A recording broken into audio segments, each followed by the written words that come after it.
se souvient que ce cessez-le-feu qui avait été annoncé unilatéralement par Donald Trump avait frustré les Israéliens, Benyamin Netanyahou estimant qu'il fallait continuer ces opérations, qu'on pouvait militairement faire plier l'Iran, lui faire renoncer à son programme nucléaire, à son programme balistique et peut-être même faire chuter le régime. C'est en tout cas les buts qui avaient été affichés au début de la campagne. Et puis il y a eu cette négociation qui a été accueillie très froidement ici, car selon les Israéliens, eh bien, elle faisait la part belle aux Iraniens et elle leur permettait de sortir la tête haute de cette confrontation. Alors il y a bien sûr depuis des pressions israéliennes pour faire reprendre les frappes, car ici on ne croit pas beaucoup à la négociation. On estime que seule l'option militaire est sur la table et les escarmouches de ces dernières heures apportent de l'eau au moulin d'Israël. Il y a eu ces conversations, vous l'avez dit, avec Donald Trump, mais selon les médias américains, pour l'instant, les Américains ne souhaitent pas que les Israéliens se joignent à la confrontation. S'il doit y avoir des frappes,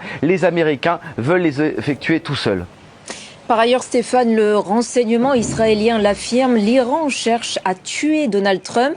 Que sait-on à ce sujet ?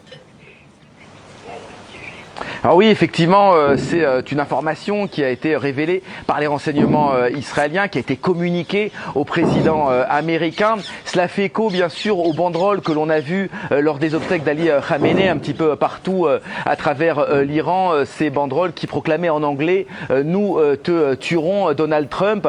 Alors évidemment, Donald Trump, sa vie est menacée, elle peut être menacée, on l'a vu au cours de la campagne électorale, par des Américains eux-mêmes, mais également, c'est ce que disent les Israéliens, par des groupes affiliés à l'Iran qui évolueraient à l'intérieur des États-Unis ou bien ailleurs dans le monde. Alors quelle est la part de réalité dans ces menaces? Est-ce qu'elles sont vraiment tangibles ou est-ce qu'il s'agit d'une pression supplémentaire exercée par Israël sur les États-Unis? Ça, bien sûr, c'est impossible.